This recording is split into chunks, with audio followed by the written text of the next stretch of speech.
He's a very young man who has made it this far. So we'll try to inquire from Sammy who he is. Does he have a political godfather? And once we're done with that, we know the United Nations just wrap up the 76th General Assembly meeting, which was attended by our own president, Nana Addo Dankwa Akufo-Addo, where he actually delivered a speech about building Ghana beyond aid. He also advocated for adding Ghana to the G20 nations, to give Africa a seat at the table. That, in other words, to represent about the 1.3 billion citizens of Africa. We'll talk briefly about that as well, and we'll go into the economy. Climate change, the impact climate change is going to be having going forward on the hydrocarbon sales all across the world, and how countries are committing themselves to reduce their emissions. We'll talk about that briefly. Then we talk about economics, economic growth, debt management, and all that pertinent issues. The big one is going to be corruption, which we'll talk about close to the end of our conversations. But these are the topics I've tabled to discuss with Sammy Gyamfi. If you haven't already done so, please share the link.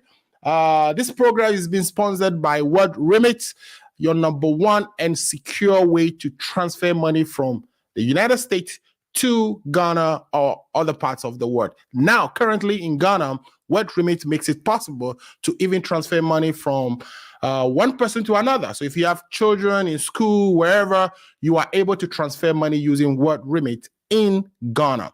We are also being sponsored by UAO, which is the United Africa Organization. It's an organization that represents Africans living in the diaspora interest in the United States. In other words, represents the interest of Africans living in the diaspora. If you have any issues, whether immigration, whatever your issues you're having, please reach out to UAO and you would get assistance for all your problems. Now, we are also sponsored by World Ghanamat. Ghanamat is providing sort of a micro supply chain services to all Ghanaians living overseas. So if you are here and you are interested in buying any product and sending to your family back at home, Ghanamat is the way to go. So let's share the link. Let me check my studio to see if Sammy is ready for our conversation, and we will get the program going. Again, my name is Alfred Amuzu, and you are watching the Ghana Agenda for September 25th. We will be right back. Are you 65 years or older? Good. Among the delegates, Tom Mboya, the 28-year-old trade union leader from Kenya, son of an illiterate.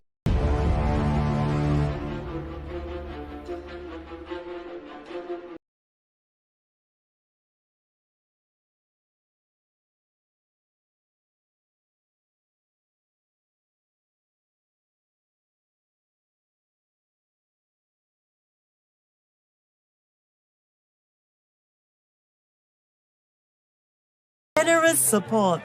Here is to Auntie Jane's well-appreciated World Remit money transfers. World Remit Corporation is licensed as a money transmitter by the New York State Department of Financial Services, as a foreign transmittal agency by the Massachusetts Division of Banks, number FT 1179663, and licensed by the Georgia Department of Banking and Finance, NMLS 1179663, Massachusetts Foreign Transmittal License, FT 1179663. World Remit, a better way to send money. Download the app or visit worldremit.com. All right, welcome back to the show. I don't know if all that I said was heard, because I find out my microphone was giving me a little problem, but just to go over quickly, we are talking to Sammy Gyamfi, who's going to be joining us shortly. Sammy, it's a lawyer by practice or by training. He's, to me, one of the best political communicators in Ghana. A very young man, attended Kwame Nkrumah University of Science and Technology, studied environmental science. And, I'm going to let him actually talk about himself briefly so that we can get to know him better. And then we'll talk about other topics. We'll talk about climate change, because, of course, that is a big topic that was discussed at the United Nations, which just actually concluded its General Council meeting. And then we will talk about Ghana's economy. We'll look at, the impacts, the likely carbon reductions in carbon emissions is likely to have on our economy. And then we'll look at whether, we are growing as we thought we should be, whether the economy is heavily being impacted by COVID, or the COVID is, not as impactful as we thought it was going to be. And Sammy will be helping us kind of explain all that and go into the details. We will also quickly look at debt management, what the NDC will do when they come into power, if they are lucky to do so, and other issues as far as NDC internal politics is concerned, their preparation towards 2024, etc., etc. If you haven't already done so, please share the link. We are being sponsored by 3 organizations: the UAO, which is a community that provides for the interests of Africans and Ghanaians, of course, living in the diaspora, and especially in the United States. And we're also sponsored by Ghanamat, your destination for buying products here in the United States in the comfort of your home and having them delivered to your loved ones and friends in Ghana. We would be right back, and I'm checking the studio to see if Sammy is ready to go so we can start a conversation. Please, if you haven't already done so, please share the link. This is going to be a very interesting conversation, and I want you to take part and also invite your friends to do so. We will be right back. Are you 65 years or older? Good news. Illinois. Are you 65 years or older? Good news. Illinois has expanded its Medicaid health insurance program to everyone 65 and older, regardless of your immigration status. Need help to apply?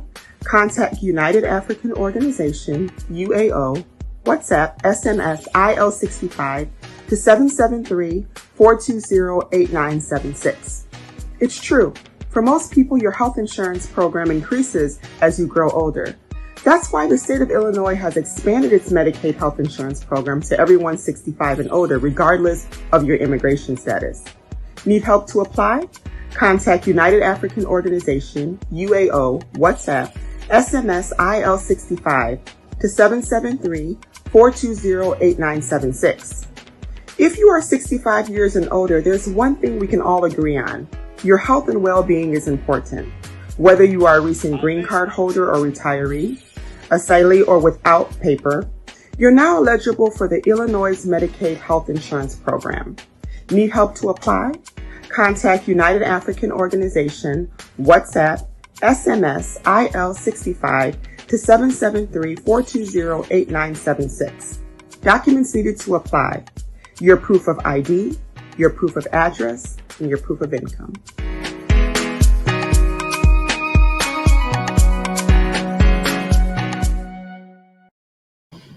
All right, welcome back. I got a message. Samir is ready to go.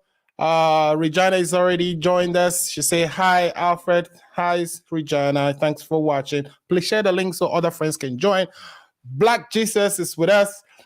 So I got the green light in the green room that our guest is ready for this conversation, and I am happy to go welcome him to the United States, introduce him to the program so we can start.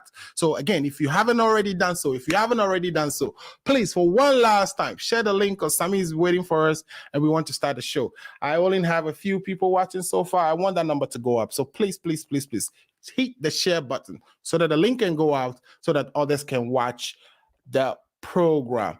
Let me take one more commercial from our sponsors and get us ready to start the program. So please share the link so that we can have more people watching the program. We would be right back. Are you 65 years or older? Good news.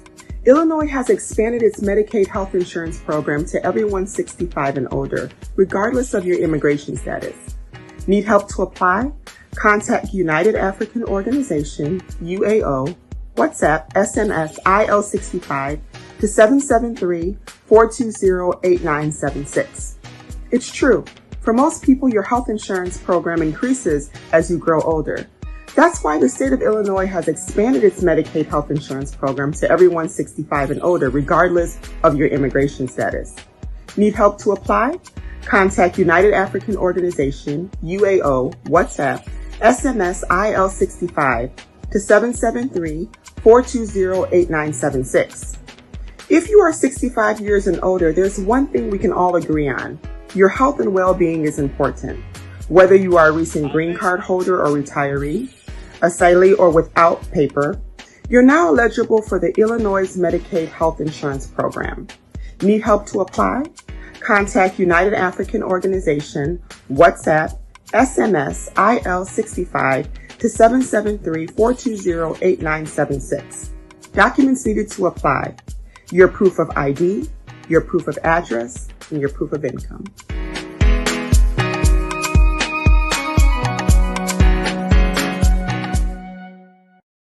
All right, I can see the numbers climbing up. Welcome back to the Ghana Agenda.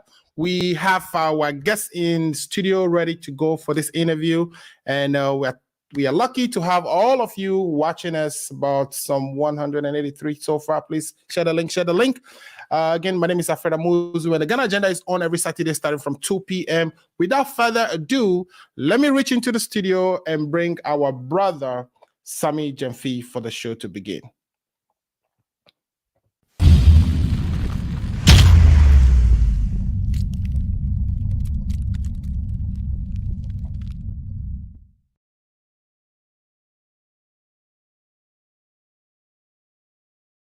All right. Welcome to the United States. Thank you. All right. What I wanted to do is, first of all, get my audience to get to know who Sammy Gyamfi is. Some of them, this may be the first time they're hearing your voice. So can you tell us who Sammy Gyamfi is, and how did you make it all the way this high? Because I know you're a very young man. Mm-hmm. Well, it's good to be here. Thank you very much for this opportunity. And let me, first of all, greet all your cherished listeners and viewers. Sammy Gyamfi is a Ghanaian. All right. I'm a Christian, and I'm a young man who believes in the Ghana agenda. Okay. I believe that together as a people, we can work to transform our country into what we all yearn for. That is a country where there are jobs and opportunity for all, irrespective of their backgrounds. A community where there is progress and collective prosperity. A community where there is equality and equity. These are the things that motivate me, or that drive what I do in the political space. And so if you want to know who Sammy Gyamfi is, I'm a very simple, young Ghanaian who is passionate about these issues that I've mentioned: issues of development, issues of equity, issues of equality, issues of justice. And that is why I find myself in the National Democratic Congress, because that is the only mass political party in the Republic of Ghana that stands for these critical issues that I believe in. Okay. So most people get into politics because they have a sponsor. Is there anybody you give credit to for where you are today? No, there is no one person that I can say is my sponsor in politics, not at all. But throughout my political journey, or my, if you like, my work in politics, I've had different people at different stages of my life assisting me. When I started off, right when I entered the Kwame Nkrumah University of Science and Technology, at the age of 18 in the Ashanti region, I was privileged to have gotten people like Joseph Yamin, Broja Gyamfi, Honorable Tel Abi, and the likes, who were very active in Ashanti NDC politics at the time, mentoring me and giving me the opportunity to speak for the party on various media platforms. That is where I began honing my my communication or political communication skills. Okay. Yeah. So from one position to the other, I played my role in the affairs of the intellectual wing of the NDC on KNUST campus, what we call TAIN KNUST. right after school, when I started my national service, I was also privileged to have met a man like the then Deputy Regional Minister for the Bunahafo region. It was then one region, Honorable Eric Upoku, who also mentored me and gave me a lot of opportunities, to bring out what was in me. I later followed him to the Ashanti region. And in the Ashanti region, I had other people supporting me and giving me the opportunity to serve. People like my former boss, Honorable Kojobonsu, who was the mayor of KMA at the time, making me his spokesperson and PRO and all that. Gave me a lot of experience in communication. Later on, when I went to the Ghana School of Law to do my professional law course, I was also fortunate to have met people who introduced me to the brother of a former president, John Dramani Mahama, Ibrahim Mahama, who also gave me the opportunity to work with him as the communications director for one of his companies, Eston Cubic. So at different stages of my life, different people have been raised by, I believe, God to help and support me, And so I don't have a godfather. I don't have a sponsor, but I have so many people who have assisted me in my political journey that I am grateful for. And the list is endless, So these are just a few of the people who have, supported me through my political career. Okay.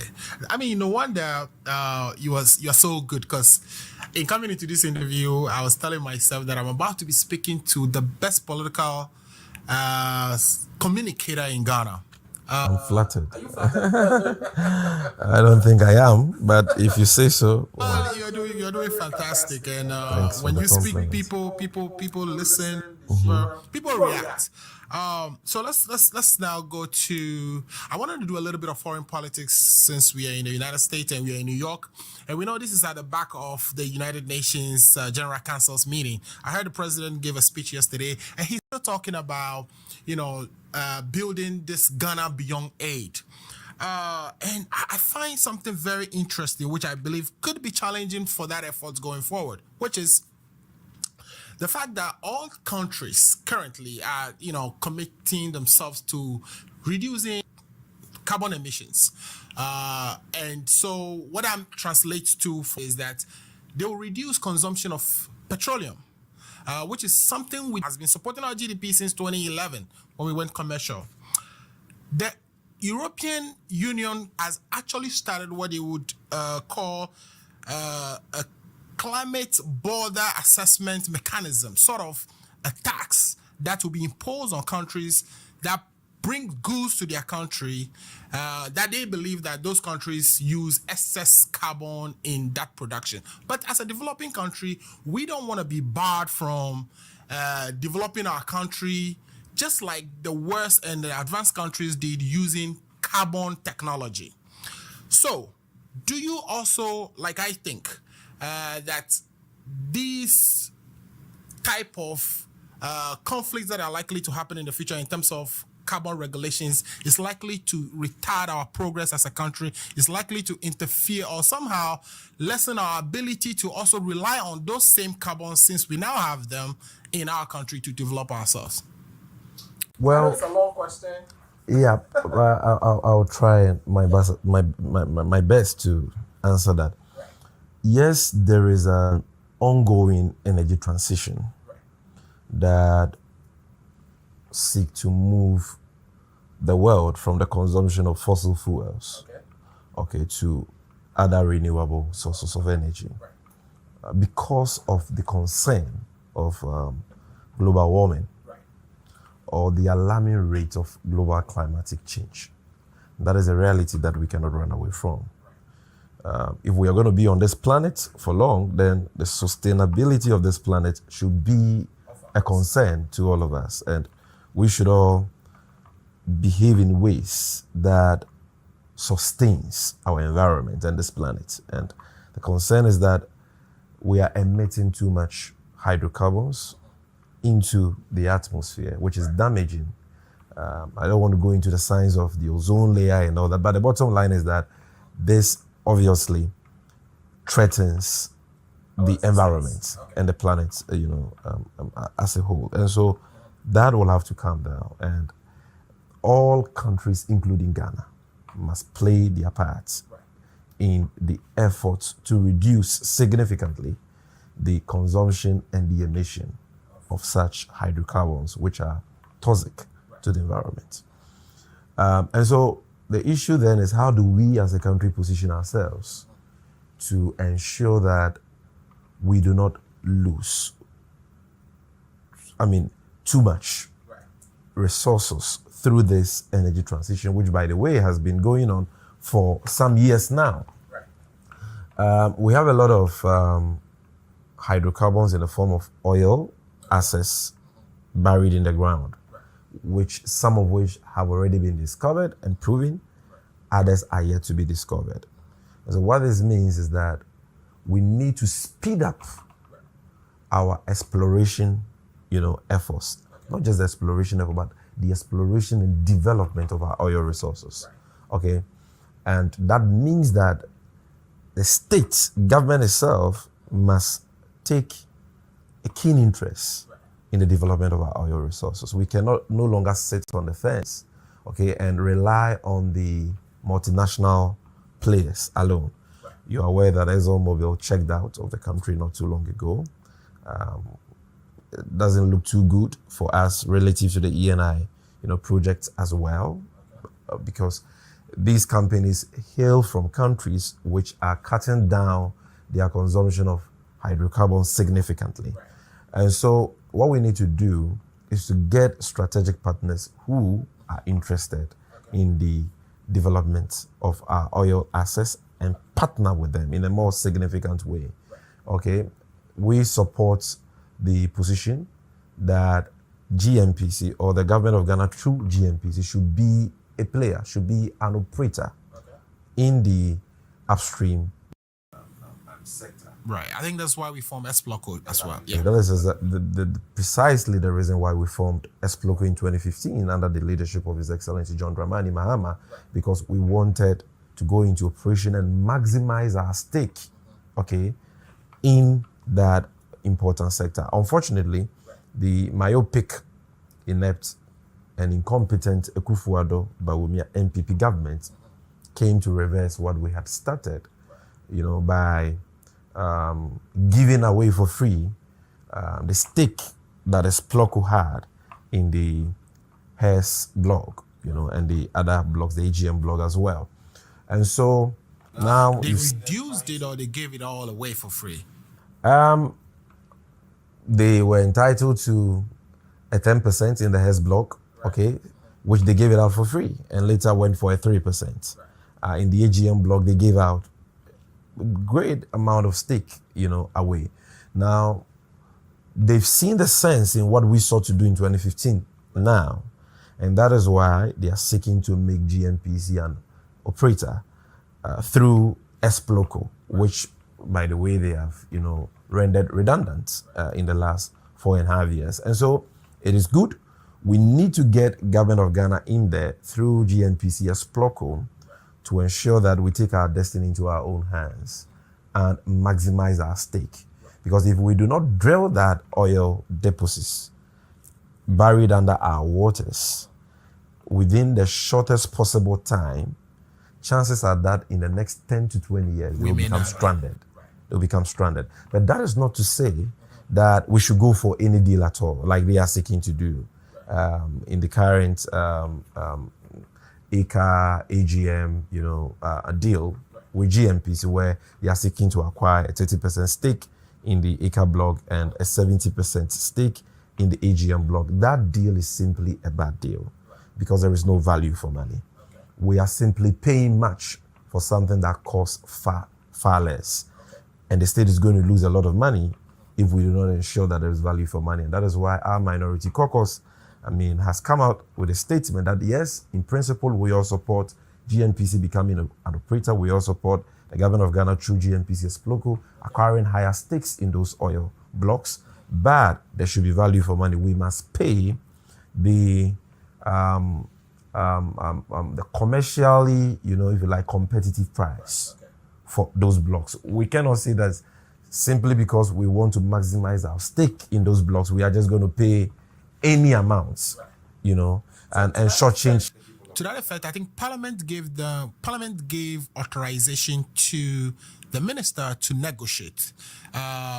Now, is that an authorization to actually reach a contract before coming back to Parliament, or just negotiate? And what exactly is the authorization Parliament gave? My understanding, speaking to our ranking member for Energy, Honorable John Chinapo, and our ranking member for Finance, Honorable Lato Forsen, who have been working with other members of our caucus in Parliament very closely on this deal, is that Parliament only gave them a mandate approval. Okay. That what you are seeking to do by acquiring, a 37% stake in the ICA block and a 70% stake in the AGM block is good. You can go ahead and negotiate a deal. Okay. So they have been given the mandate to proceed with the negotiation. That is one. Okay. And they've been given a certain cap. That's a 1.3. They went with a $1.35 billion cap, but Parliament thought that was on a. I think they went with a 1.6. 1.65 included $350 million as the CAPEX contribution of GNPC's Loco. Okay. So that one is not the purchase amount for the oil blocks. The cap that they took to Parliament as the purchase amount, if you like, ceiling for the two blocks was a 1.35 billion, which they were advised to reduce it down to 1.1. But that is not to say that 1.1 will be a fair market price for those oil blocks. I don't think that it should be anywhere close to that amount. If you look at how much ACA paid for those blocks and how much they have put in, okay. But clearly, we will have to do independent valuations of like the worth of those blocks, how much it was bought by ACA, how much they have invested in there. So far, what we have are their claims, unverified claims that we have spent so and so amount, which some civil society organizations have come out to dispute. We need to verify, okay, and confirm all those claims of ACA and ensure that at the end of the day, the purchase amounts, which will be agreed upon by government and presented to Parliament for approval, will be a fair market price, which will assure us as a people of value for money in that transaction. Once that is done, we won't have any problems. We won't have any qualms with the deal. I'm sure our side will participate in its approval. But if that is not done, if there is no value for money, if we have any legitimate cause to believe that the people of this country are being shortchanged because of a hyper-inflated deal, we will do everything in our power to kick against that. Great. So while we are on that, I just want you to spend a few minutes to also clarify to my listeners and viewers what that whole unification directive was about, that was given to Eni and Victor about their Sankofa field and how they should unite it with Afini, etc. And now that issue is going to a tribunal. My understanding is Eni has taken Ghana to tribunal in London. Can you clarify what's happening with that for us? Well, the matter is pending before a tribunal. I don't really know the facts and the course of action that they believe they have against the other partners in the bloc. But we'll wait to see what will become of that case. Yeah. Okay, great. So let's turn to economy. The Ghanaian economy has taken a hit from COVID. Mm-hmm. And, well, currently it's been projected that by economic intelligence units that we would probably see about 3.9% average growth from now to 2025. We know Parliament suspended FRA, which is the limitations we place on ourselves as far as how much we are able to spend or how much deficit we are able to carry. So if the NDC is lucky to come back into power in 2025, that FRA, suspension is going to get restored back. This is where, you're coming into power with a lot of unemployment, slow economic growth. You need to spend money in order to, get things back in order. Do you think the NDC is planning to apply, or as you were, to ask for an extension of the FRA suspension?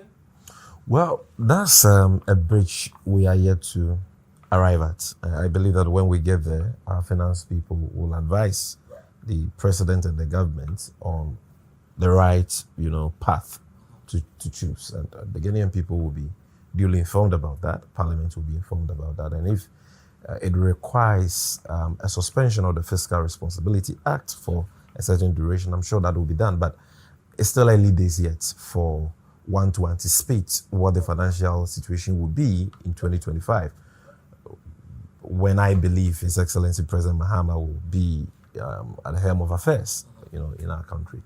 But you see, our economy is currently bedeviled with a lot of challenges. Okay. And those challenges are not necessarily because of COVID-19. Okay.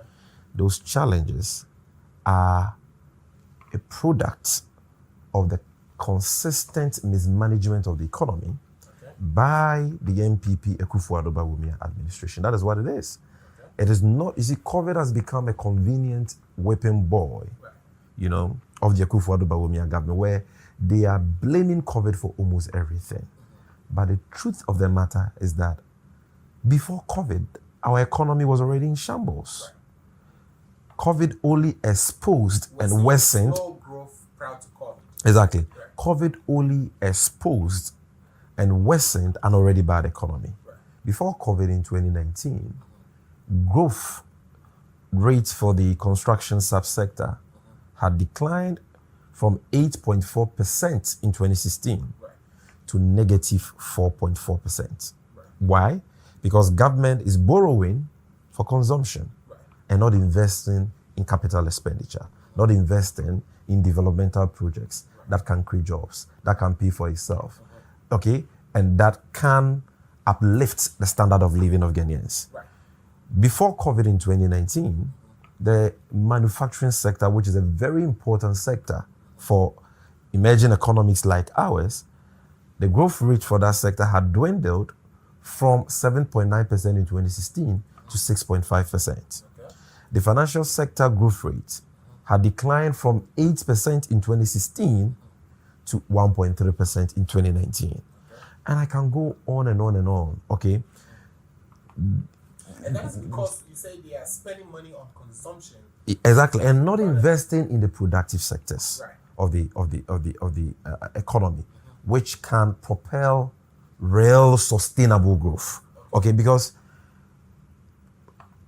your growth rates per se may be deceptive. You can be growing, but that growth can be a convoluted jobless growth, because you may be growing in sectors that do not employ the people of this country. So, for example, if your growth is accounted for by growth in the hydrocarbons sector, how many Ghanaians are employed in that sector? And so how will Ghanaians benefit from that growth? That becomes a useless, jobless growth. You understand? And that is the growth rate we saw in the year 2017 when they took office. Because in 2016... 2017 actually saw the highest growth so far. And I think the NDC says that it's all because of... But I'm saying that growth was largely accounted for by oil, because we had discovered 2 new oil fields which had come on stream. Okay, we, the Mills administration, the Kufuor administration, the Mahama administrations all benefited from one oil field, the Jubilee fields.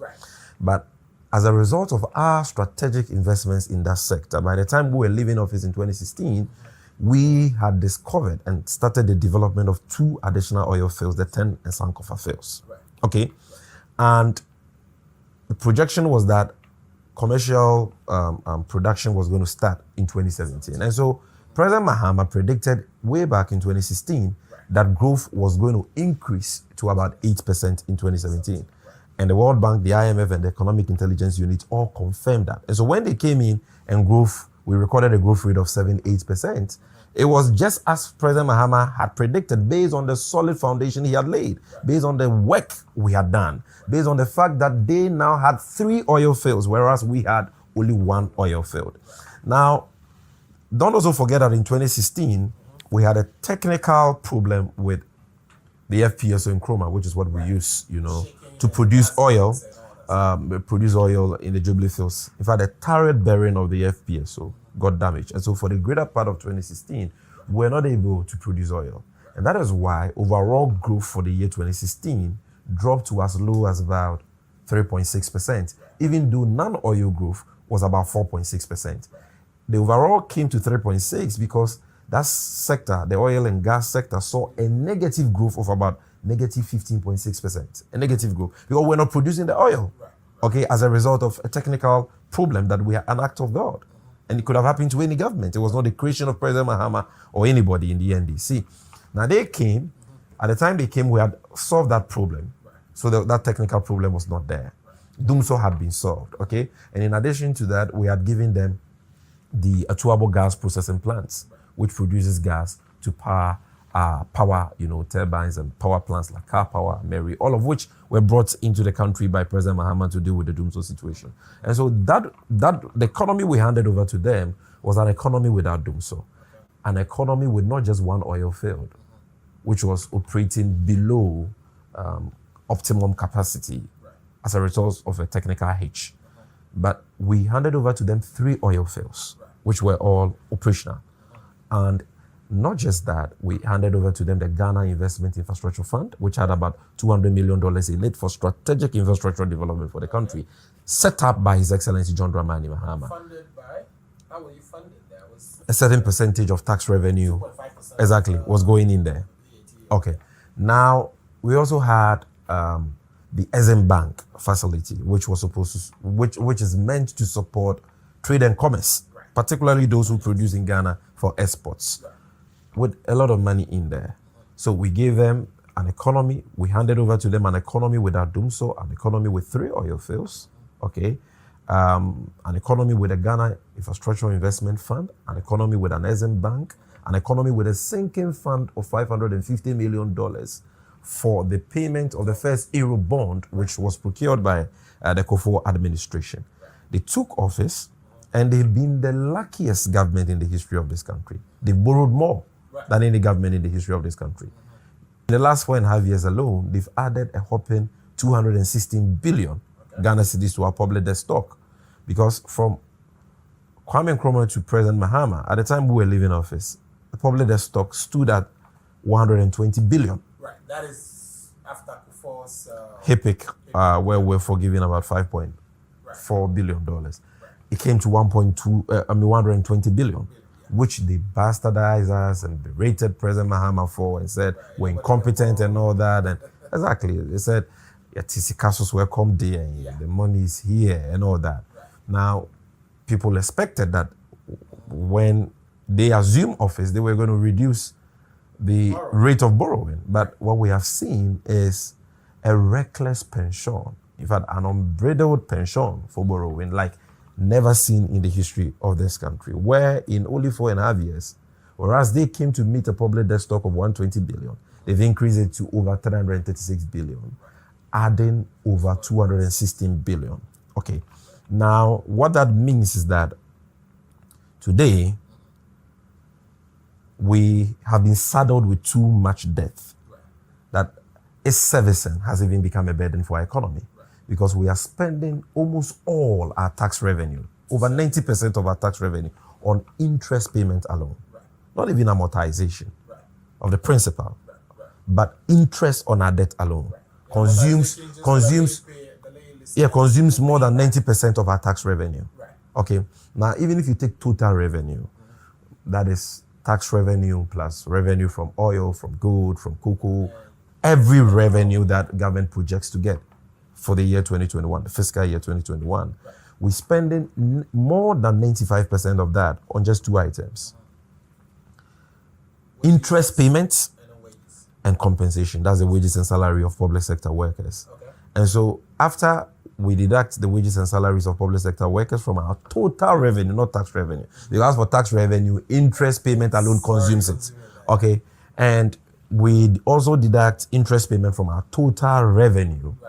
We are left with basically nothing.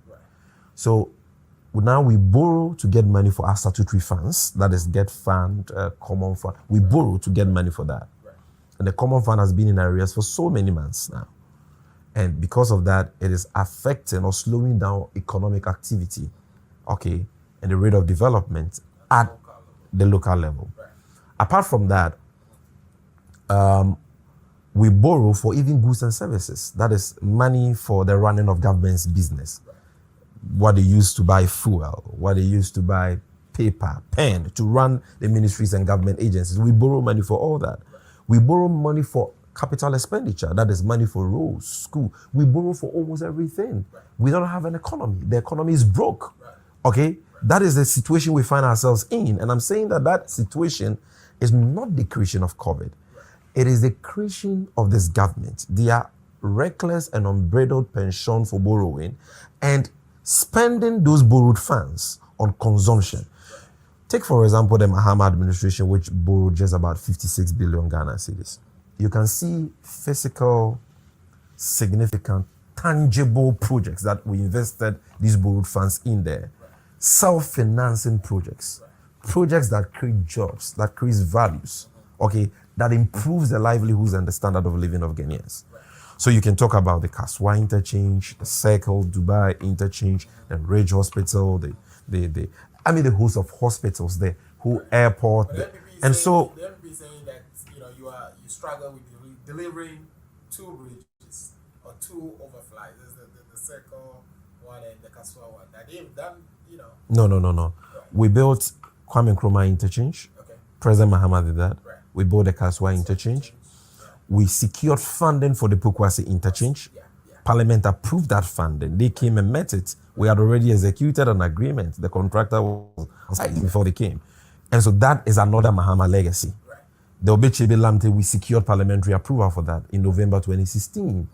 Did all the drawings, executed the agreements. The contractor was on site before we left office. Right. It's the same for the Tema flyover. So all these projects that they are desperately trying to claim are all part of the Mahama legacy. The only interchange President Akufo-Addo promised to build, which he has started, is the Tamale interchange, which, by the way, has stalled for a couple of months now. That is what they should focus on completing so that they can take credit for. But Obechebi, Pukwase, Tema are all the legacies of none other than His Excellency John Dramani Mahama. But so that I don't digress, let me go back to the point I'm making, that we borrow so much that we are spending almost all of our tax revenue on servicing that debt alone.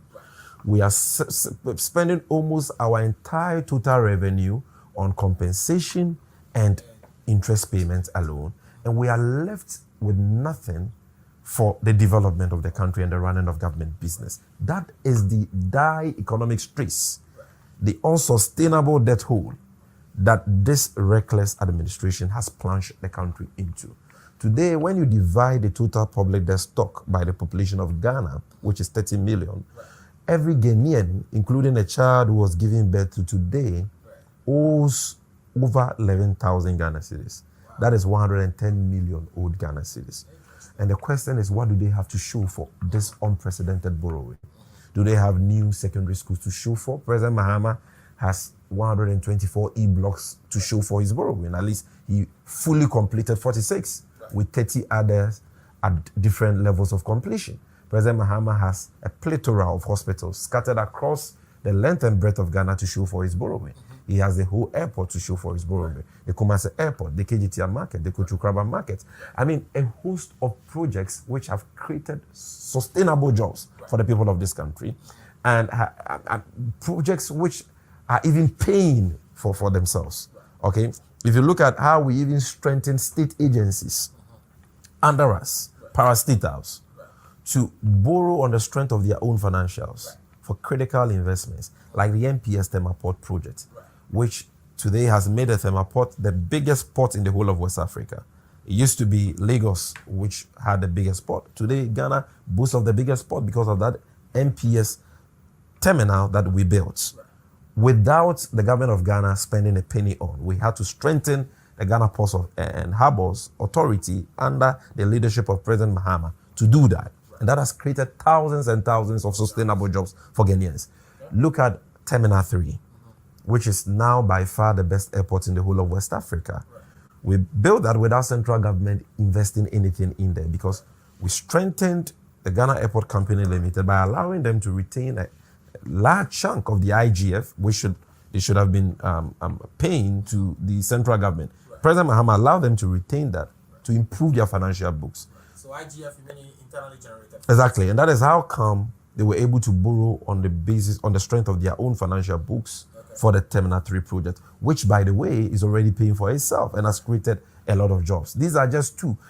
The Maritime Hospital, started by President Mills, completed by President Mahama, the Bank of Ghana Hospital, are all examples of how innovative the NDC is when it comes to developmental projects. Even when central government is not borrowing, we find a way of strengthening parastatals and independent state institutions to undertake these critical investments that creates jobs and that develops the country and improves the standard of living of Ghanaians.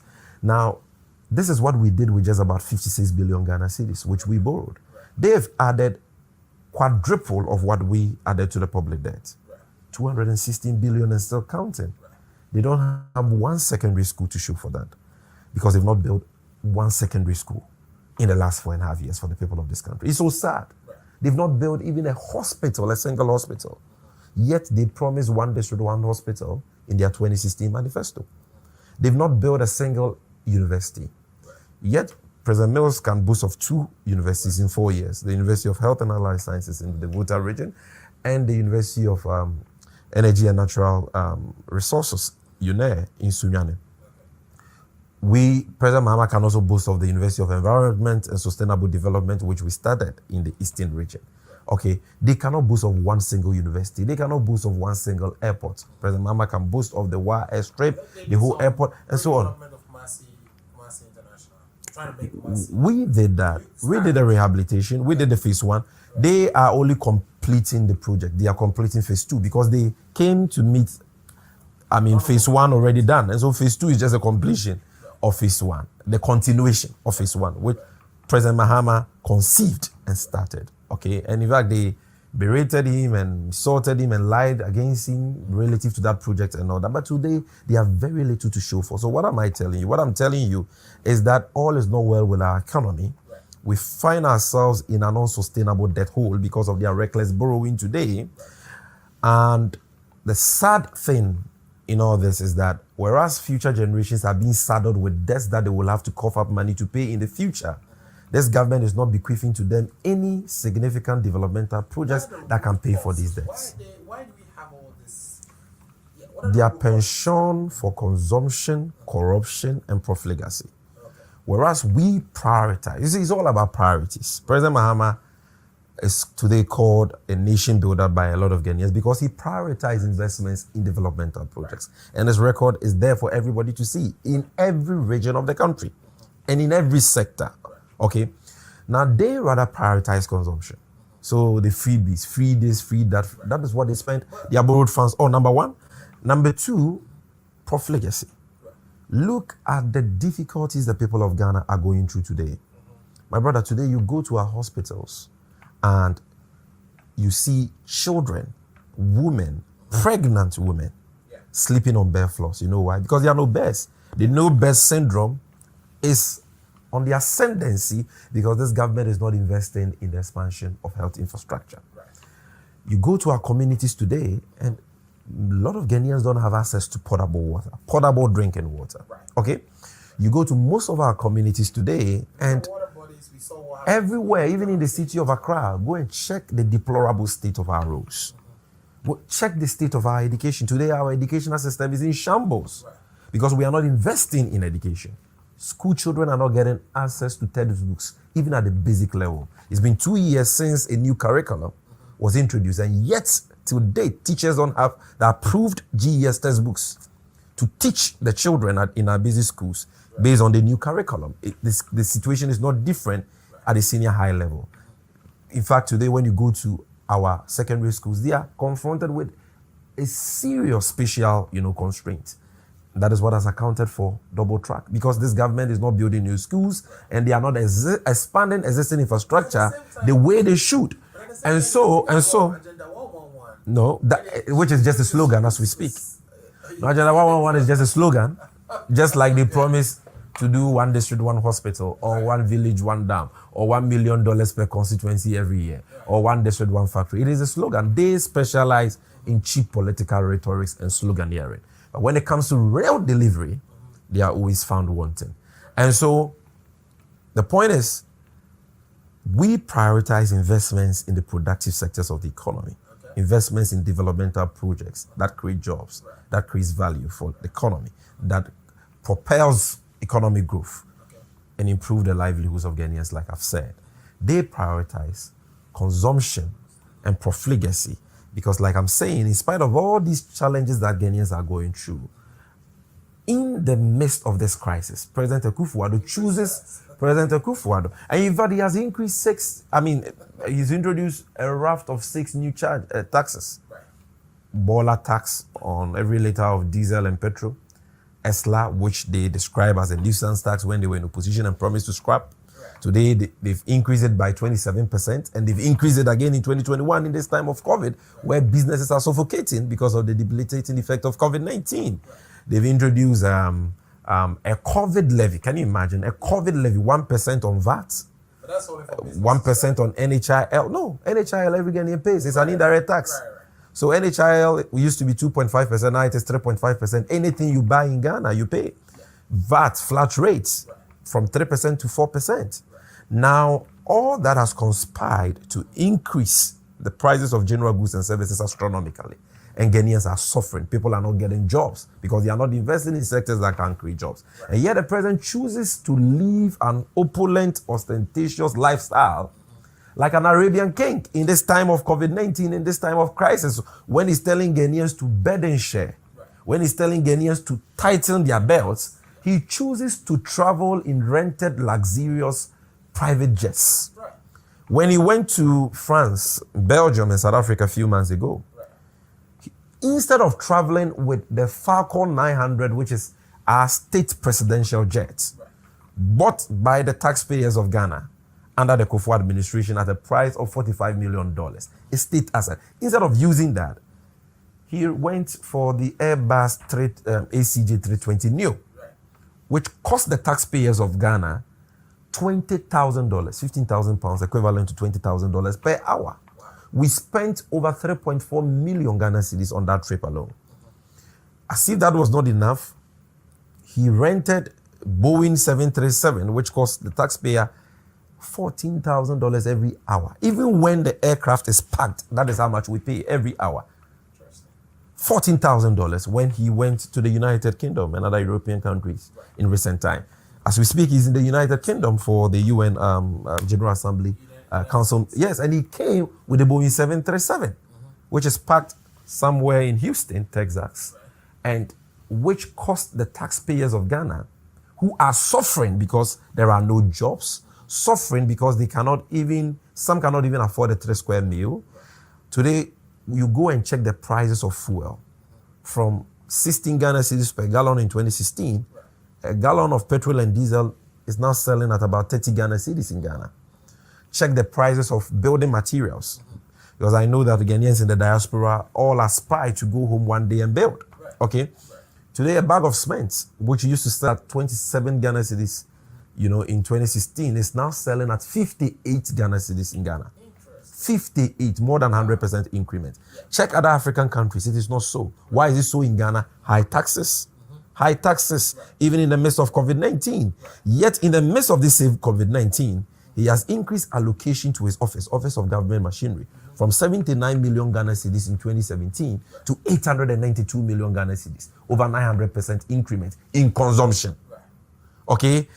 Even in this midst of COVID-19, where he's telling us to tighten our belts, he's living like an Arabian king, a Russian oligarch, traveling in luxurious presidential jets. Labour has only been given an increase of 4% in their wages and salaries. 4%. Yet check the astronomical increment in prices. Okay, and yet our president chooses to live an opulent, ostentatious, wasteful lifestyle. What would he have lost if he had come to the New York, or if he had gone to the United Kingdom with the Falcon 900, which is in pristine condition? There is no problem with it. The information we even have is that the president of Liberia, George Oponwia, has traveled on 2 occasions in the last week alone with our presidential jets. Yes. So President Akufo-Addo has now turned our Falcon 900, which, by the way, is one of the most comfortable and luxurious private jets you can get. He's turned it into a trotro for his friends, other African leaders, because of his, insatiable taste for luxury.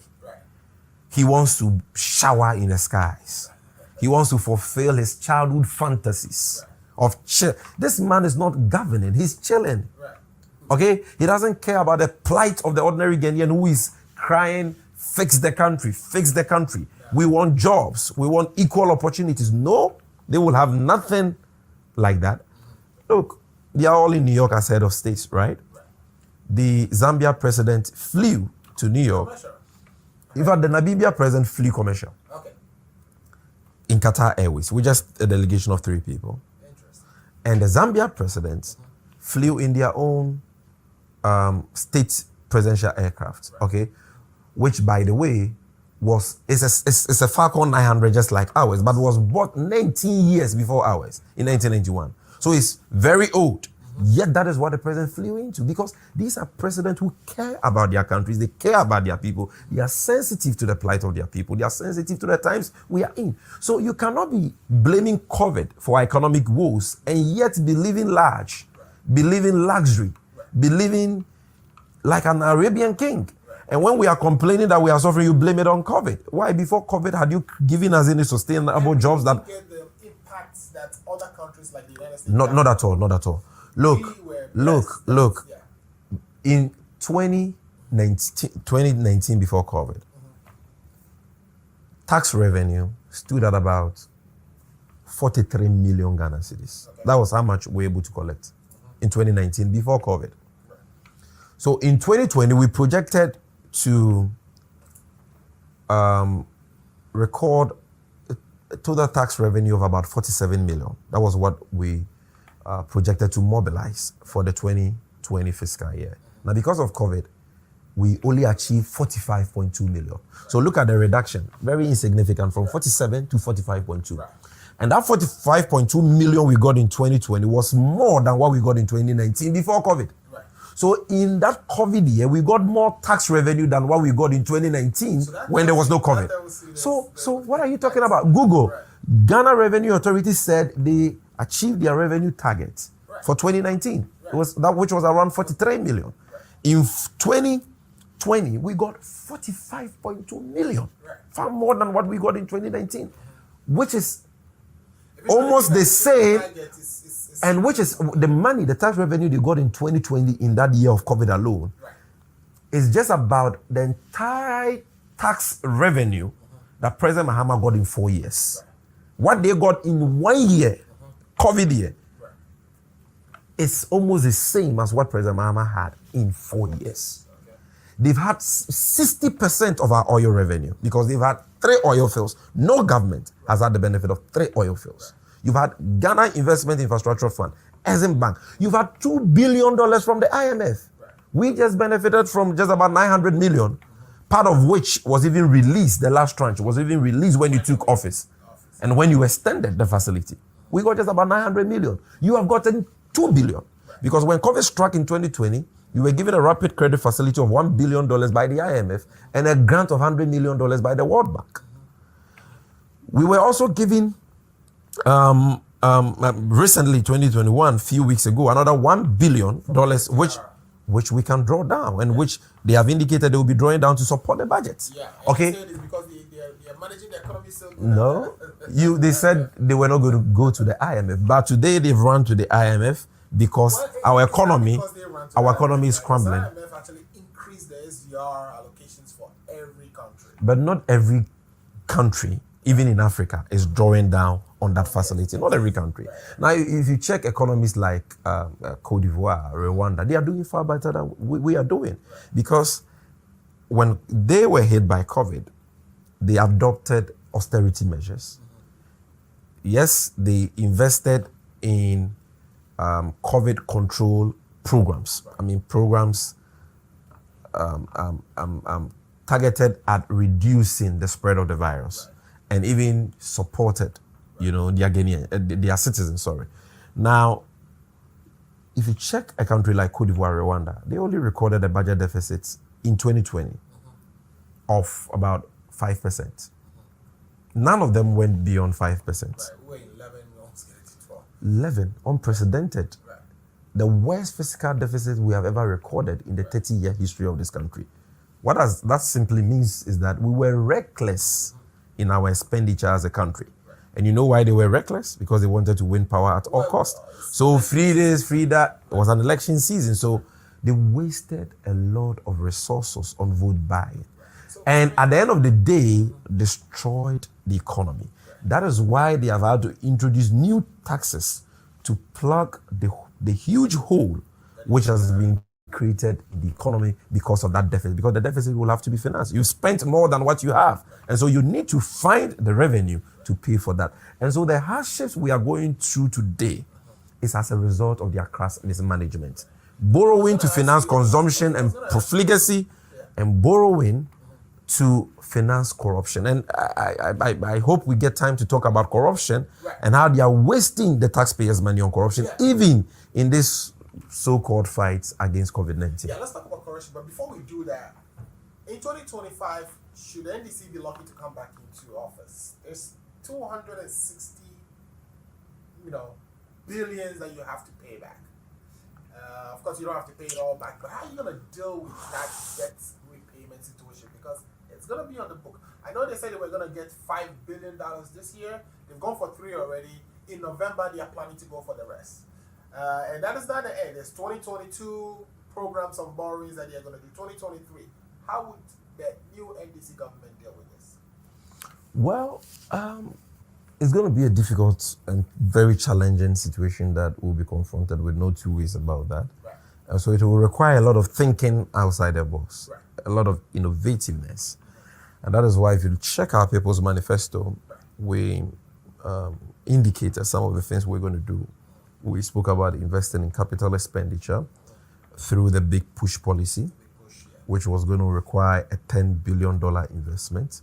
We spoke about, and create a lot of jobs. We spoke about creating 1 million jobs through a national apprenticeship program, and so on and so forth. But the issue is, where are you going to get the money to do all these things when your fiscal space has been totally encumbered, totally eroded? You don't have any fiscal space left. All the monies you are generating, everything is going into debt servicing and salaries of public sector workers. And so it's going to require a lot of thinking outside the box. And the first thing that I know the NDC Mahama administration will do when given the opportunity in 2025 will be to strengthen parastatals and other state institutions financially to be able to borrow for strategic developmental projects on the back of their own financial books. Like I explained earlier, we did so in the case of the NPS ports, which cost billions of dollars. We supported the Ghana Ports and Harbors Authority to do that. It's the same way we did Terminal 3 by supporting the Ghana Airport Company, allowing them to retain the entire IGF, to improve their financial books so that they could be in a better place to borrow for that self-financing project. And we did so with the Maritime Hospital, the Bank of Ghana Hospital, and even the University of Ghana Medical Center, which is a quaternary hospital, first of its kind in the whole of West Africa. That is what visionary leadership is about. Exactly, quaternary. That's what visionary leadership is about. And that is why we call President Mahama the nation builder, the visionary nation builder. And so we are going to adopt that model again. And through that, we are going to undertake a lot of developmental projects without central government itself not having to borrow. Again, we will have to, if you like, speed up, like I said, right from the outset, the development of our oil assets, our hydrocarbon assets, because the projection is that if we are able to develop the acre, especially the Pecan block, we can increase our production capacity from the just about 100,000 barrels per day we are doing currently to our 500,000 barrels per day. That is going to increase oil revenue astronomically. But we need to be very strategic and quick about that because of the ongoing energy transition that we have already discussed. And if we do that, we can maximize oil revenue for developmental projects. Aside that, we'll have to grow the economy. We'll have to grow the economy, okay? Because debt sustainability, one of the ways of measuring debt sustainability is debt to GDP. Right.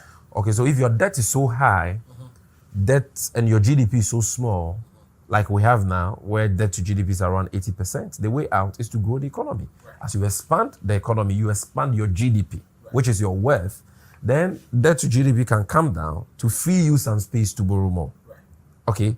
So you will have to invest in the productive sectors of the economy and grow the economy.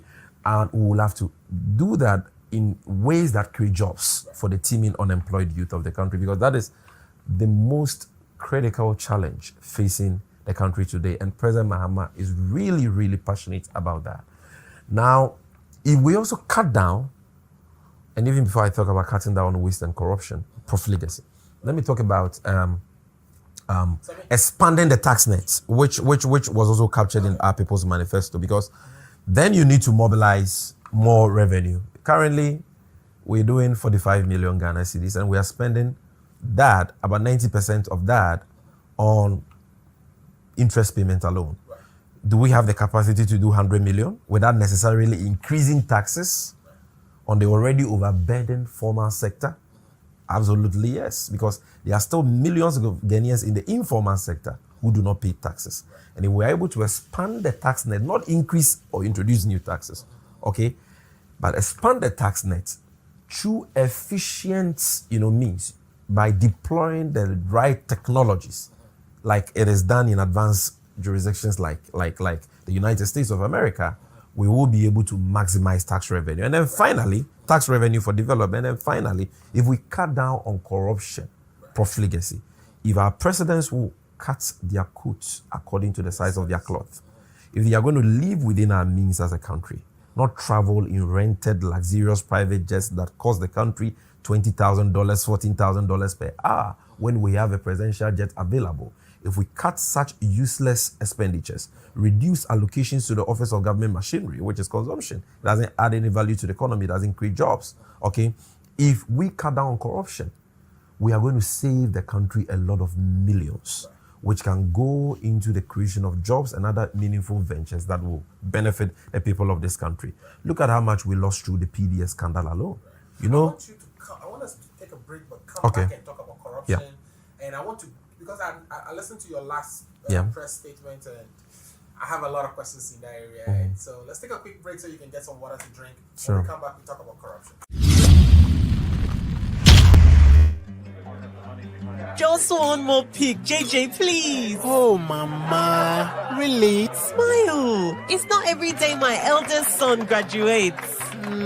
I couldn't have done it without you. All without Auntie Jane's generous support. Here is to Auntie Jane's well-appreciated World Remit money transfers. World Remit Corporation is licensed as a money transmitter by the New York State Department of Financial Services, as a foreign transmittal agency by the Massachusetts Division of Banks, number FT1179663, and licensed by the Georgia Department of Banking and Finance, NMLS 1179663, Massachusetts Foreign Transmittal License, FT1179663. World Remit, a better way to send money. Download the app or visit worldremit.com.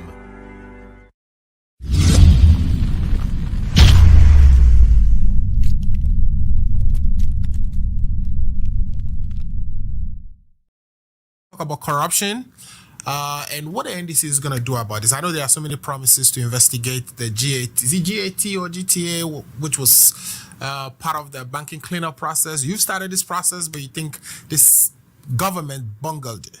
And I've also heard you the other day release a press conference, or at your press conference, showing graphics and graphics after graphic where the MPP has been caught in one way or the other, either attempting to, take over some state assets in the case of Japa or other corruption scandals. What is the state of anti-corruption in Ghana? Has the battle been lost? I think the answer to that question is a big yes. Yeah. The fight against corruption has been totally lost under the watch of President Akufo-Addo and his Vice President, Dr. Bawumia. Okay. You see, I'm very passionate about the subject of corruption because it is the bane of Ghana's development. Right. The reason why majority of our people are wallowing in squalor and abject poverty. The reason why majority of our people continue to remain hewers of wood and drawers of water is because of the canker of corruption in our country. Where monies we should go into the provision of potable drinking water, the construction of schools and roads, the construction of airports, health facilities, hospitals, are pocketed by a few selfish and greedy politicians. And the laws don't work because the laws are not enforced by those in leadership, who, in most cases, like it is happening now under President Akufo-Addo, are beneficiaries of those corrupt acts. Okay. Beneficiaries, promoters, and sponsors of those corrupt acts. Okay. That is our bane. And until we get that fight against corruption right, we will never be able to restore Ghana to the place it has to be. Right. We will not be able to develop this country because where are you going to get the money from? Right. Where all government projects are hyper-inflated, people are taking their percentages and their gigs, and there is no value for money, there is shoddy work all over the place. How are you going to develop Ghana that way? Where people think about themselves and their families alone. And that is why it behoves on every leader who is elected by the people into that key position of president to fight corruption. You cannot eliminate corruption. Corruption will happen. Like Kofo said, corruption is as old as Adam. What you do about it is what matters. How you fight it, how you handle corrupt acts is what matters. And what is expected of leaders is the political will to punish corrupt acts, no matter whose ox is God. So it will happen, but let transparent investigations go on. Let the findings be published for all to see, and let those found culpable face the music. That is the only way you can achieve the needed deterrence to discourage corruption and reduce the incidence of corruption and the huge financial losses that it occasions us as a country. Now, this government, the Akufo-Addo MPP Bawumia government, rode on the back of an anti-corruption campaign into office. Right. You recall how the promise to protect the public purse when elected, fight corruption head on. President Akufo-Addo said that at his age, he was not interested in amassing wealth, but only making a name by serving his people. And so many were those who had confidence that he was going to fight corruption and gave him the opportunity. But what have we seen in the last 4.5 years since he took office? We've seen corruption on another level. Wholesale corruption.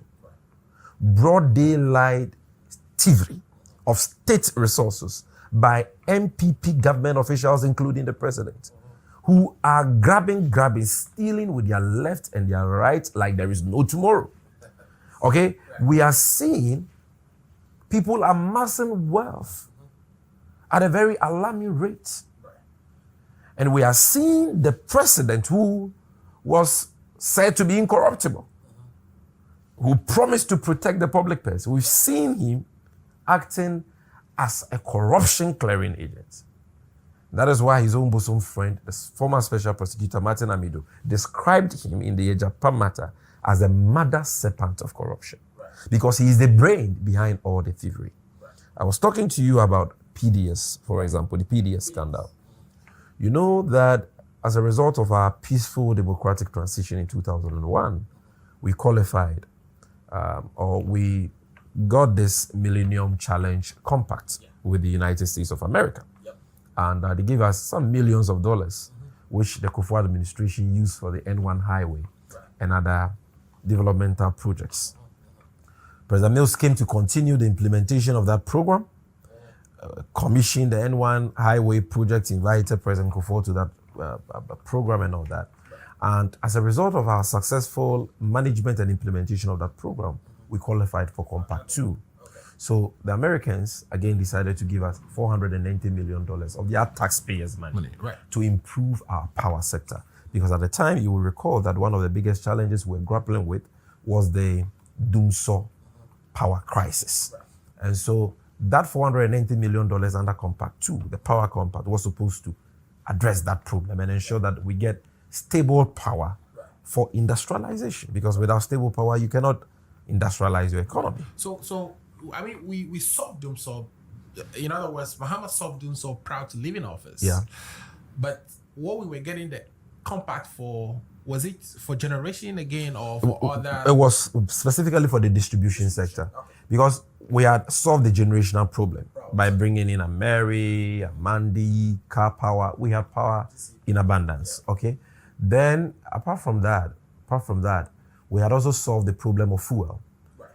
We're at first over-depending on Nigeria for gas. Through the West Africa pipeline. Exactly. Yep. So this time around, we established the Ghana Gas Company and the Tuabo Gas Processing Plant, $1 billion investment under the Mills Mahama administration. And that saves this country, it saves Ghana over $300 million every year because now we don't have to import gas from Nigeria. Again, we produce our own gas, okay, which we've been blessed with by God, you know, as part of our oil deposits. Now we also solve the financial problems, which were, if you like, crippling most of the state-owned enterprises in the power sector. What we call legacy debts. So government owed VRA, owed ECG, owed Gridco, and that was crippling those state-owned enterprises. And even the banks. And so we had to introduce the Energy Sector Levies Act, ESLA, to clear that. And since we introduced that, it has generated close to 40 billion Ghana cedis, and about 70% of that has gone to this Akufo-Addo government alone. Okay, now, so we dealt with Dumso, but ECG still had a problem. The management of ECG was not efficient. Okay, because we're not injecting the needed capital into the management. We're not procuring new equipment, new turbines and all that. And so there were still transmission issues. And so under the Power Compact, the Americans said, we are giving you $490 million, invest it in there and improve the state of ECG and your power transmission lines. In addition to that, get a private partner to take over the running of ECG, what we call a concessionaire, who will first of all invest in ECG and manage ECG. So we require a private partner who has the requisite technical and financial capacity to be able to turn ECG around. And so we started the process under the Mahama administration when we qualified for this $490 million. And we got the first part, which was the first tranche, which was $300 million. Now, President Akufo-Addo came and continued the process of selecting the concessionaire and rather chose to give that to a company which was an amalgamation of his family and friends called PDS. So PDS had TG Energy Solutions in there, which had 28%. They were giving 28% of the assets of ECG. The over 20 billion Ghana cedis assets of ECG. And you know who owns TG Energy Solutions? No, who does? Philip Ayunsu, Okay. the owner of S. Barbering Saloon at East Legon, Accra. He has no capacity in the power industry or power sector. No financial muscle whatsoever. What does the company do though, the TG Energy, proud to be part of? It was hurriedly incorporated after the NPP took office. So they don't have any track record, nothing. And so we got Dad, Santa Baron, and a few other NPP friends of President Akufo-Addo who were actually fronting for President Akufo-Addo. And they gave ECG to them. And the bank guarantee that Parliament has said that this company needed to provide as evidence of their financial capacity was amended into an insurance guarantee by Dr. Bawumia and Ken Ofori-Atta. without following the dictates of the agreement. And even that insurance guarantee, which was submitted by the company, these MPP people, turned out to be fraudulent. Wow. Because the company which was said to have issued that guarantee, called Akut, based in Qatar, denied knowledge of that guarantee. Interesting. So people, MPP people, friends of President Akufo-Addo, his cronies, used a fraudulent guarantee to acquire the assets of ECG, managed it for 6 months, collected our electricity bills for over 6 months, totaling 1.2 billion Ghana cedis. Till date, they have not paid that 1.2 million Ghana cedis to the Ghanaian government. They've not paid it. They are still keeping it. They've pocketed the money.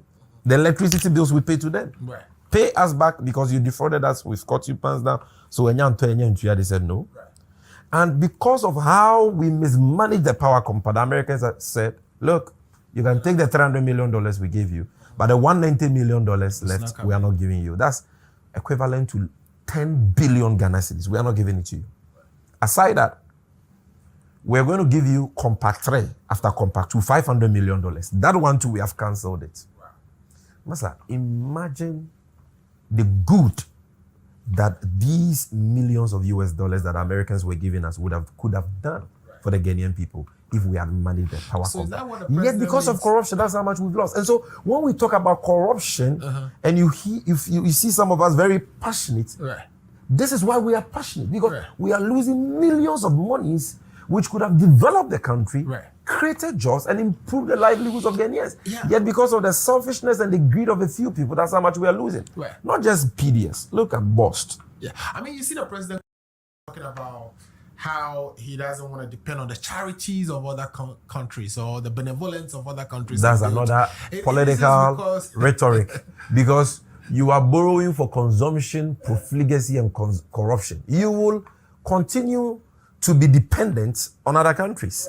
That is why you keep on borrowing. That is why you've gone, cap in hand, begging the IMF for relief. Either than that, because either than that, the economy is going to crash. Because the scrutiny, compacts that you are referring to, the American compacts, the Millennium Challenge, is it the scrutiny those things attracts that makes it not attractive to the current government?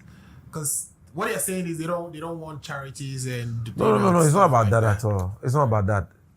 I mean, as for they not warranting charities, it cannot be true, because the IMF gave them a grant of $100 million only last year. Did they reject it? They didn't.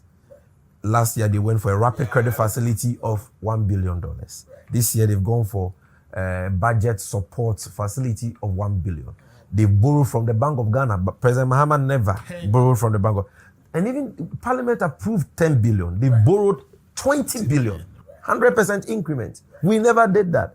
So they are the most resourced. They are the luckiest. They've gotten far more than the Mahama administration got. What do they have to show? Nothing, because they've wasted all that money on corruption. And that is what I'm talking about. BOST, 5 million liters of oil, as equivalent to 200 tankers of oil belonging to the people of Ghana, were sold by President Akufo-Addo's government to unlicensed and unregistered entities called Moving Pina and Zoop Oil as scrap, without going through the public procurement law. These companies didn't even have a license to participate in the downstream sector. Interesting. Yet, we sold this to them. Until date, they have not paid for the product. They pocketed the monies. Why? Because they are NPP functionaries. They pocketed the monies. And nobody has been held responsible. Nobody's being prosecuted. Nobody's being held to answer. Okay? And yet our people are not getting water to drink. People are sick. People are not getting beds in our hospital. Go to the Kolebu is choked to the brim. Komfo is choked to the brim. Hospital projects which were commenced by His Excellency President Mahama to improve access to quality health delivery have been abandoned by this government. And yet this is how they are wasting the taxpayers' money. Not just BOST. Look at PPA, the Don't Call Me Contrast for Sales scandal, which was exposed by Manasseh Azuri when he was at Joy FM, where the Public Procurement Authority Chief Executive Officer called ABAJ, appointed by President Akufo-Addo, was caught on tape selling government contracts to a company he himself had formed with his brother-in-law called Talent Discovery Limited. And when they sell these government contracts to themselves, they don't even perform the jobs. And they pocket the monies. When Shraj investigated the matter, they published in their report that this man alone had in his bank account a whopping 34 million Ghana cedis. equivalent to 340 billion old Ghana cedis, which he could not justify. He could not explain the source. Okay, till date. And yet he's not been prosecuted, he's not been arrested, he's still walking free. Let me ask. Look at the missing excavator scandal. 500 excavators seized from Ghanaians. Not all those who the excavators were seized from were even illegal miners. Some were legal, licensed, small-scale miners. Like heritage that we've heard about. Exactly. Right. And some have sued the government. 500 excavators stolen and sold. Tricycles stolen and sold in the northern part of the country. And Bawumia's sister has been fingered there as well. Fertilizer meant for the planting for farmers under the Planting for Food and Jobs program, smuggled by NPP apparatchiks to Burkina Faso. And when they were caught, the Minister for Agri, can you believe this, insulted the people of this country, of Ghana, by saying that, oh, the fertilizer was stolen on the back of donkeys and camels. And so he could not question the country. It is only in Ghana that the people will tolerate such nonsense from leaders who are paid by the taxpayer. Like I was saying, I can't say when you be monochrono. President Akufo-Addo, like I've said time and time again, has not built a single airport for the people of Ghana, not a market, not a school, not a hospital. Yet, the ones that were built by President Mahama are being captured left, right, center by his cronies and family relatives. That is how appalling the situation is in Ghana today. And because of time, let me just give you one example. Take, for example, Terminal 3. You go to Terminal 3 today, and the duty-free shop there has been captured by the daughter of President Akufo-Addo, Valerie Obaze. The CIP lounge there, which is the commercially important persons lounge, the VIP for businessmen and women, people in commerce, first of its kind, built by the visionary John Dramani Mahama, which is supposed to be a cash cow for the Ghana Airport Company Limited, has also been captured by the daughter of Seratu Atta, PA to President Akufo-Addo, and the wife of Nana Asante Bediatu, Femi Adetola. And you know, Asante Bediatu is President Akufo-Addo's cousin and executive secretary. Yes, they are Ghanaians, but were they awarded these spaces through competitive tender or through any transparent competitive selection process? No, they got it simply because their relative or their father is President Akufo-Addo. And that is what is going on in Ghana. Even the MPP people know that what I am saying is the truth, because they all are suffering. They know that it's just a few people Who are enjoying. just that family and friends cabal of President Akufo-Addo who are enjoying, whereas the vast majority of our people are suffering. Right. Even in this fight against COVID-19, that is what breaks my heart. Right. We've been hit by a pandemic, which is claiming lives all across the world. And all responsible governments are thinking about ways of stopping or slowing down the spread of the virus. They are thinking about procuring vaccines to protect their citizens. It's about lives, human lives, precious, irreplaceable human lives. That is what all responsible governments are doing. Yet President Akufo-Addo and his corrupt MPP government are only interested in how they can profit from the pandemic, how they can steal from the pandemic. Can you believe that a vaccine which is manufactured by the Russians and which sells on the international market at less than $10 was procured by the Akufo-Addo government, not through the appropriate authorized intermediary, but through a phony so-called Dubai sheikh called Sheikh Damouk at a price of $19 per dose, when the approved price is less than $10. And so this is how much they had inflated that deal. And here I'm talking about the Sputnik V vaccines, which were procured by the Akufo-Addo Bawumia government few months ago. But for our vigilance, And here, let me applaud our minority caucus, particularly our ranking member for health, Honorable Binta Kando, for the good job they did in exposing these rods. The people of Ghana would have lost a whopping $25 million from this transaction alone, because we have a president and a government who do not think about procuring vaccines to save lives, but they are thinking about what they can make on the procurement of those vaccines. They are thinking about profiting from the pandemic. They are thinking about profiting from medicine. And that, for me, is an unpardonable sacrilege for which this government must be punished. Now, apart from that, still on COVID and how they are stealing through this so-called fight, their so-called fight against the pandemic. Look at the COVID test regime at the Kotoka International Airport. I'm sure if you speak to anybody who has been to the country in recent time, the person will tell you how he was made to pay a whopping $150 for a rapid antigen test at the airport. $150. Even the PCR test, which is the golden standard when it comes to COVID test, is being done by Ghanaian indigenous laboratories in Ghana, like Medilab, Leiden, at $40 PCR test, which is far more expensive than the rapid antigen test done at the Kotoka International Airport. So how can you be doing rapid antigen test at $150? That's a ripoff. That's broad daylight thievery. It had to take ECOWAS, okay, to force our government to reduce that to $50 for ECOWAS citizens alone. And by the way, ECOWAS citizens only constitute a fraction of the total number of passengers who travel through Terminal 3 or Kotoka International Airport every year.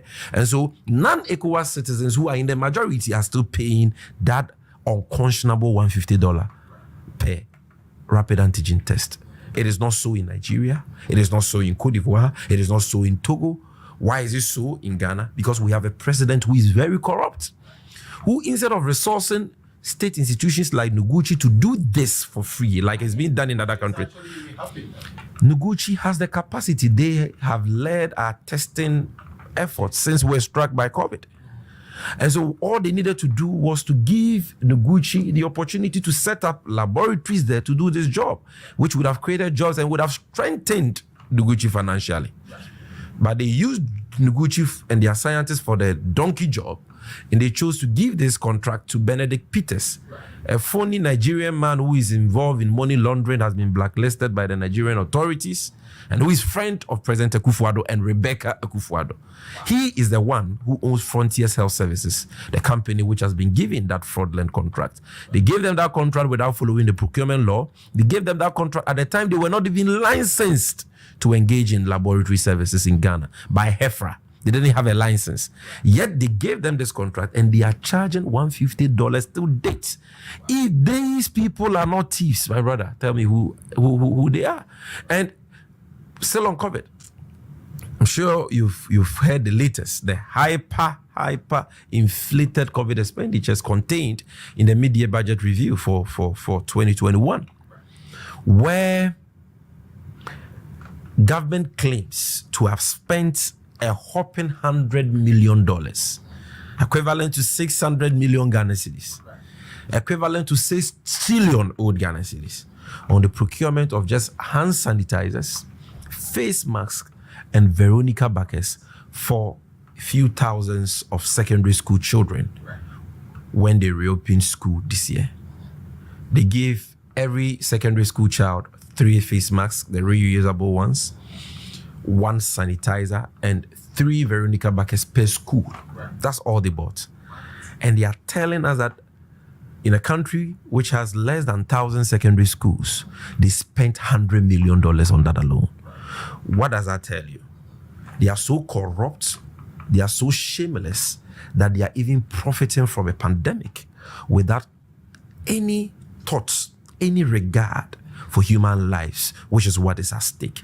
And that is why, for me, the 2024 election is a call to national duty.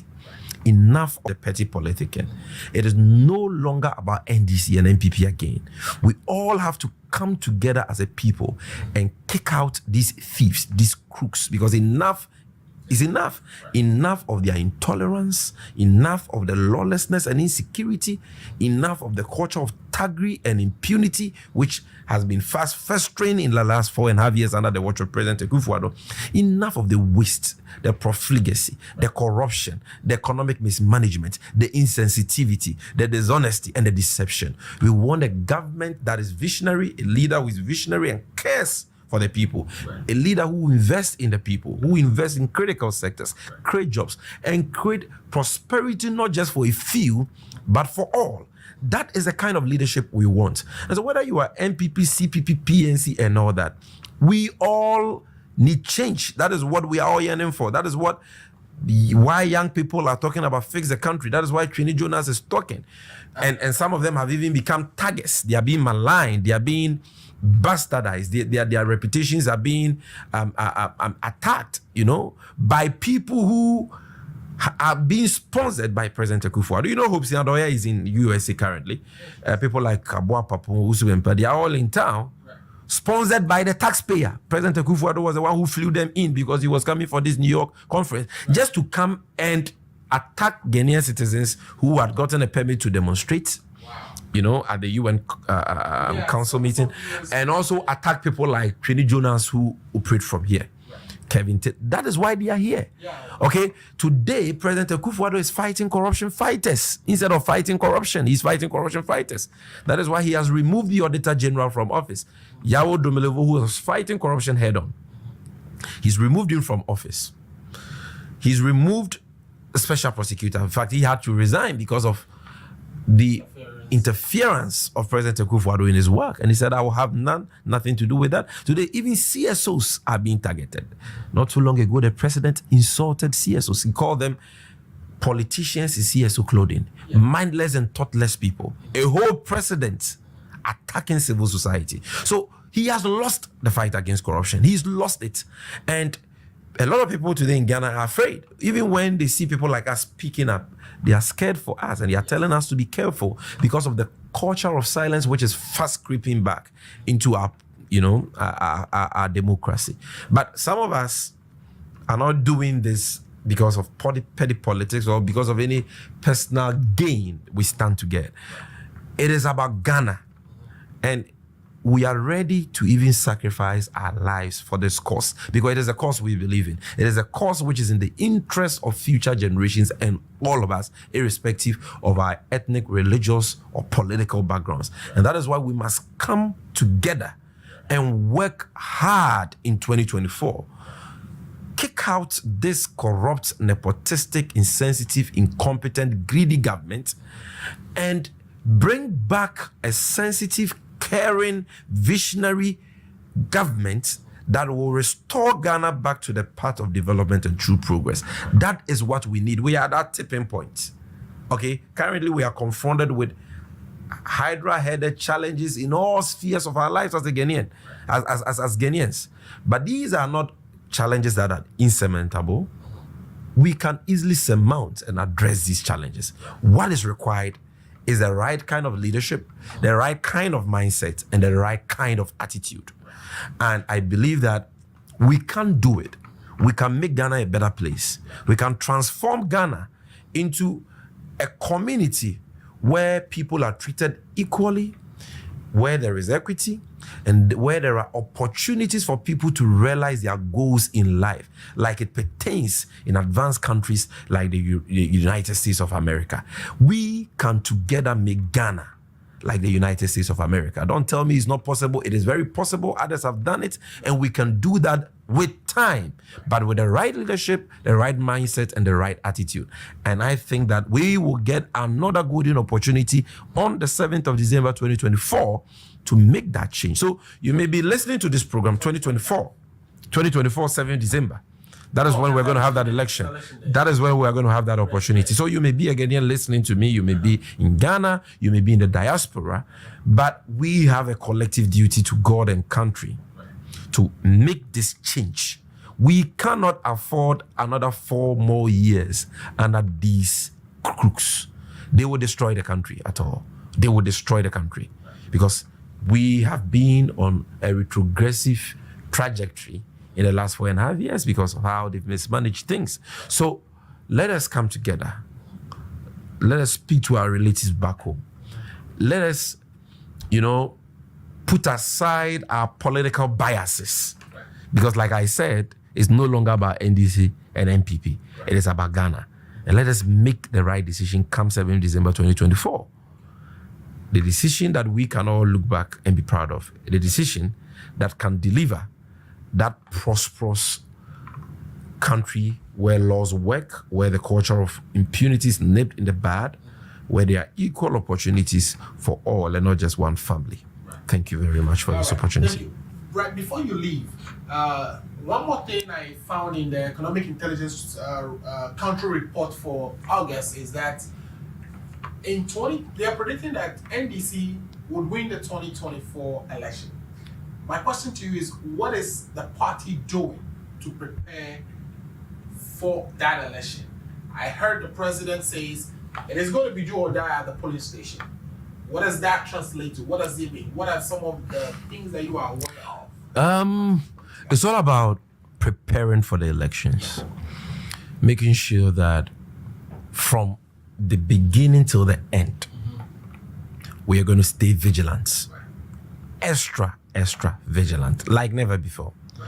Make sure that the right things are done at the polling stations where elections are either won or lost. And make sure that through the process, from the polling station to the constituency coalition level, to the regional level, to the national level, every vote cast in favor of His Excellency John Dramani Mahama and the NDC is duly counted, collated, and declared as such. We will not do anything to rig the elections. We will not do anything to cheat the NPP, like President Mahama said. And so we don't expect to be cheated. Let's all play fair. Let's all play by the rules. Because we need Ghana to remain peaceful and stable. And if we do not manage the next elections well, it can jeopardize that. And so let's play by the rules and let's play fair. Let's conduct that election peacefully. As an opposition party, we are determined to win power, not because we just want to win power, but because we want to rescue this country. So it's a rescue mission. And so like President Mahama said, it's going to be do or die, not because we are going to engage in any violence or any lawlessness or do anything to jeopardize the peace and stability of Ghana. It's going to be do or die, meaning that we are going to be extra vigilant to do everything it takes to protect the ballot, everything it takes to win the election. Of course, by operating within the remit of the law. That is what we are going to do. And so I would want to encourage all NDC supporters who are listening or who will have the opportunity to listen to this program later on to get their boots on. It's time to work, not just for the NDC, but for our country. And rescue our country, like I keep saying, from the clutches of this government. I believe that it is only the NDC that is in the position to rescue Ghana in 2024. No other political force has what it takes to win that election against this opponent, the NPP, a very vicious opponent. We have beaten them time and time again, and we are confident that we'll beat them in 2024 and bring about the change Ghanaians are yearning for. Okay, so viewers and listeners, we've been privileged to have in our studios today the best political communicator in Ghana. He's told us a lot. He wants us to, if you're an NDC person listening, to put on your boots and work towards the fight to rescue Ghana from the current administration. Mr. Sammy, I want to take the opportunity to say a big thank you to you for making time for us. I know your schedule has been busy. I can see your phone has been blowing from the beginning of the interview to now. This has been very exclusive and we are grateful. Do you have any final words for my audience? Some of them are NDC USA chapter viewers who usually join me. Others are MPP who may be interested in some of the things you said. Like you said, you're speaking for Ghana, not only for NDC at this Well, let me thank you first of all for this opportunity, right, and for building this platform to share information with Ghanaians from all walks of life, especially Ghanaians in the diaspora. You're doing a great job. We follow you a lot, and I can only encourage you to keep it up. thank you very much for extending this invitation to me. I'm humbled for your kind words as well, and I'm grateful. I also want to express my profound gratitude to all those who have taken time out of their busy schedules to listen to this program or to watch this program on your various platforms. We doing this for the love that we have for our country. And so if I said anything that you're not happy with, forgive me. It's all about Ghana. We can always agree to disagree. That's the beauty of democracy. This is what I believe in strongly. Okay, this is what I'm passionate about. And if you disagree with me, I mean, that's fine. But if you agree with me, then I will encourage you to take interest in what is happening back home. Even though we know those of you in the diaspora here have very busy schedules, but make some time, follow what is happening back home, take interest, and look at how you can contribute to this change that some of us are calling for, because we need change in the political leadership of the country. See the role you can play and join us in the struggle for change, positive change.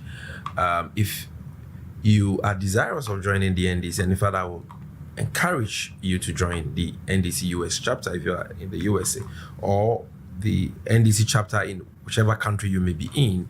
I think that would be a great step, because then you are able to meet Ghanaians, like-minded Ghanaians, interact, socialize, plan, okay, and come together to do things for Ghana. But whether you agree with me or disagree with me, whether you are NDC or you are MPP, my last word to you is that keep the Ghana dream in your heart. Let Ghana come to your mind very often, okay? And let's not just wish for Ghana to be transformed, but let's work towards that transformation the best way we can. If it is a school you can support, because God has blessed you and you're in a position to do that, please do. If it is a community you can support with a borehole, please do.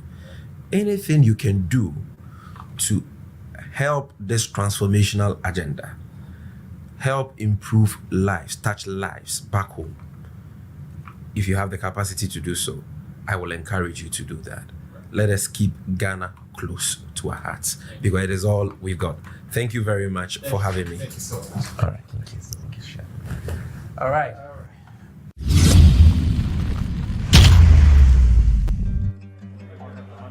Just one more pic, JJ, please. Oh, Mama, really? Smile. It's not every day my eldest son graduates. I couldn't have done it without you. All without Auntie Jane's generous support. Here is to Auntie Jane's well-appreciated World Remit money transfers. World Remit Corporation is licensed as a money transmitter by the New York State Department of Financial Services, as a foreign transmittal agency by the Massachusetts Division of Banks, number FT1179663, and licensed by the Georgia Department of Banking and Finance, NMLS 1179663, Massachusetts Foreign Transmittal License, FT1179663. World Remit, a better way to send money. Download the app or visit worldremit.com. Are you 65 years or older? Good news. Illinois has expanded its Medicaid health insurance program to everyone 65 and older, regardless of your immigration status. Need help to apply? Contact United African Organization, UAO, WhatsApp, SMS, IL65 to 773-420-8976. It's true. For most people, your health insurance program increases as you grow older. That's why the state of Illinois has expanded its Medicaid health insurance program to everyone 65 and older, regardless of your immigration status. Need help to apply?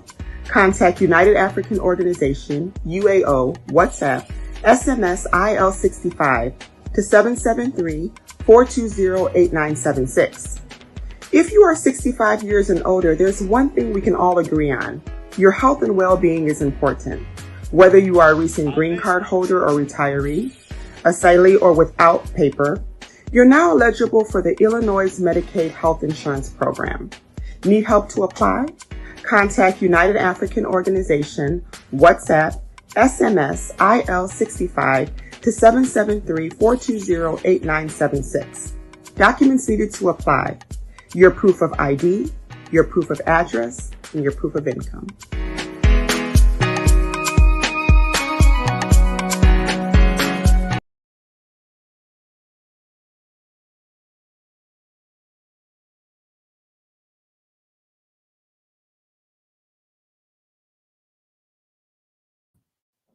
Sorry, I was on mute there. Yeah, people, so you've heard Sammy Gyamfi and his presentation. Please join me in saying a big thank you to him for sharing his view on all the topics that we table for discussion and all the questions I put to him. I think he did wonderful, and we are grateful. We've received so many messages, and we are unable to read all of them. But I wanted to say a big thank you all for taking your time off your busy schedule to watch this program. We are on every Saturday between 2 p.m. Eastern Standard Time and 4 p.m. If you're in Ghana, that is between 6 p.m. GMT, which is the Greenwich Meridian time or the Ghana time, and to 8 p.m. Ghana time. So thanks again. And we will be back next week to digest and react to some of the things we've heard today. In the meantime, we are also working to bring also Ben Power of the MPP to studio. We are working hard on that, and when that is confirmed, I will get back and announce that, and we would have him talk to us. Thank you so much for watching the Ghana Agenda. My name is Safreda Muzu. If it is Saturday, 2 p.m. Eastern Standard Time, you know it's Ghana Agenda time, and the conversations are going to be very interesting that you don't want to miss. Please share our link, invite other friends who may be interested, who may benefit from this program, to join us on a weekly basis for the last quarter of the year as we attempt to bring some of the most eloquent, most knowledgeable guests to discuss important issues concerning Ghana. Again, my name is Safreda Muzu. I'll see you again next week. Thanks for watching.